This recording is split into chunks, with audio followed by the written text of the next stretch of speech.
New York native Buck Sexton with us now, co-host of the Clay Travis and Buck Sexton Show, former CIA officer, one of the great radio voices now in the conservative movement. Buck, thank you very much. Appreciate this. Why does this matter to anybody who lives outside of New York State?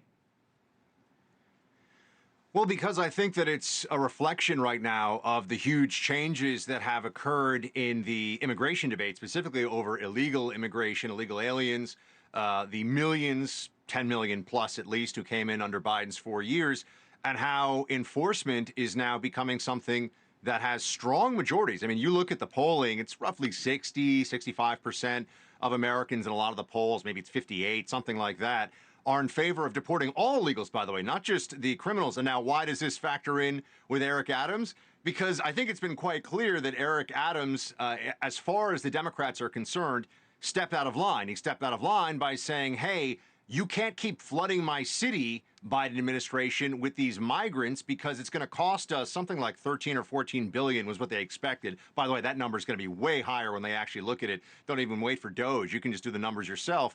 And because he did that, I think they decided they wanted to make an example of him. I've always thought the fraud charges against him, or the bribery charges, rather, whatever, the wire fraud, briberies, a few things, were absurd. I mean, taking Turkish Airlines upgrades is usually not something that someone faces federal prison for. Yeah, it's not usually what the FBI investigates. And look, I mean, de Blasio said the same thing, sort of said these were pretty weak sauce corruption charges, and then Trump administration ordered them dropped, and then the next day Adams comes out and says, hey, by the way, I'm allowing ICE into Rikers. Make of that what you will.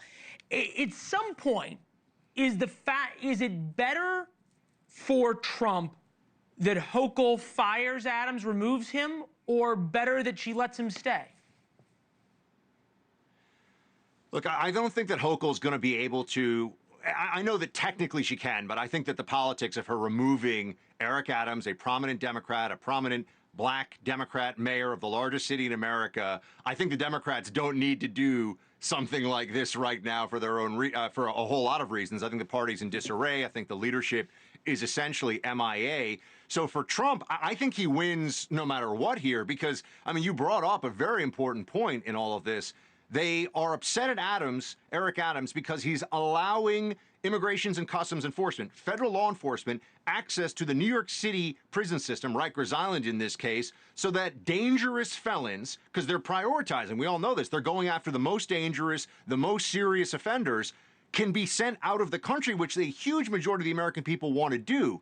And also, by the way, it's something that any federal law enforcement agency on any other issue would expect from their state and local partners. This sanctuary city nonsense is what the Trump administration is targeting because it's lawless, and often it's actually obstruction. I think you could argue, depends on the specific instance. So Eric Adams is doing what's logical, what the American people want, and I'm sure if you looked more and more New Yorkers, I don't know what the latest numbers are, but more and more New Yorkers want dangerous illegal alien felons gone.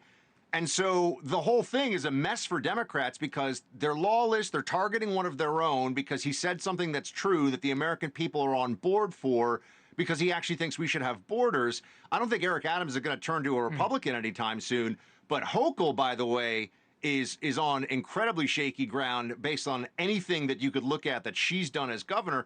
So I would think that right now this is another situation where Trump has forced his opponents to take a position that makes them even more popular than they are becoming on all of these things. It would be better for them to plead the fifth, but they can't because they think they have to do something to oppose him, and they are making it all worse. Thanks for watching. Go to joinnn.com to find NewsNation on your television provider. And don't forget to click the red subscribe button below to get more of NewsNation's fact-driven, unbiased coverage.